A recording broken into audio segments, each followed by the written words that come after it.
ان الحمد للہ والصلاۃ والسلام علی رسول اللہ۔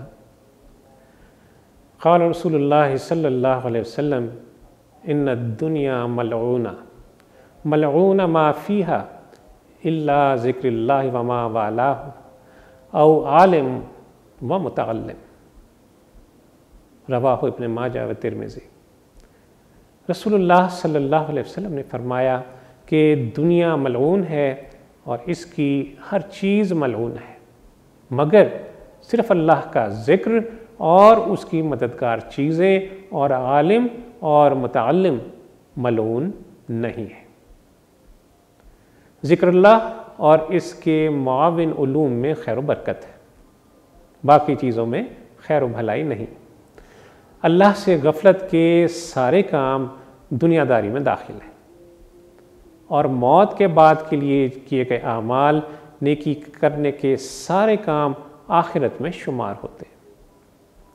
والباقیات الصالحات خیر، کہ دنیا داری کے کاموں میں لذات ہے، مٹھاس ہے، آسائش ہے، جبکہ آخرت کے کاموں میں تلخی ہے، کڑواہٹ ہے۔ عیسیٰ علیہ السلام نے اپنے حواریوں سے فرمایا کہ میں تمہیں حق کی ایک بات بتاتا ہوں، دیکھو دنیا کی مٹھاس آخرت کی کڑواہٹ ہے اور دنیا کی کڑواہٹ آخرت کی مٹھاس ہے۔ اللہ عز و جل کے سچے بندے آسائش پسند نہیں ہوتے۔ میں تمہیں حق بات بتاتا ہوں، تم میں بدترین عمل اس شخص کا ہے جو یہ باتیں جان کر بھی دنیا سے محبت رکھے اور اس کو آخرت پر ترجیح دے۔ بریدہ رضی اللہ عنہ سے مروی ہے، رسول اللہ صلی اللہ علیہ وسلم نے ارشاد فرمایا کہ اہل دنیا کا حسب نسب مال و دولت ہے۔ حسب نسب سے مراد انسان کی شخصیت، اس کا خون، خاندان، قبیلہ۔ فرمایا کہ مال و دولت ہی اس کا سب کچھ ہے۔ ایسے شخص کے لیے فرمایا کہ یہ ابن الدنیا ہے، یہ ابن البطن ہے، عبد الدرہم ہے، عبد الدینار ہے۔ اور آپ صلی اللہ علیہ وسلم نے اس پر لعنت فرمائی کہ لعن عبد الدینار لعن عبد الدرہم، رواہ ترمذی۔ لعنت کے معنی ہے اللہ کی رحمت سے محروم ہو جانا۔ دراصل دنیا کا لالچ اور ایمان ایک دل میں جمع نہیں ہو سکتے۔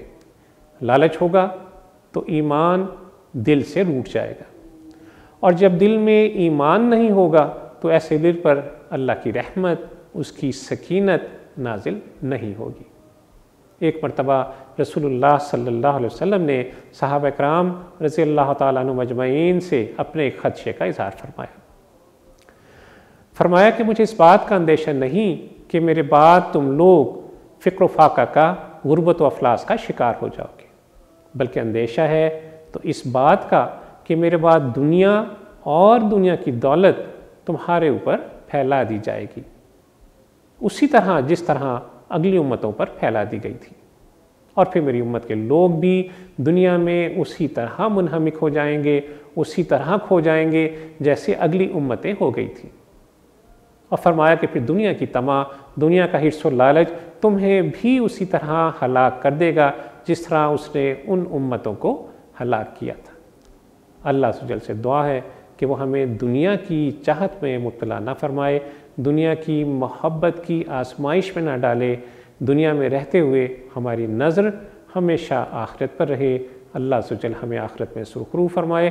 وصلی اللہ تعالیٰ علی خیر خلقہ محمد وعلی آلہ وصحبہ وسلم۔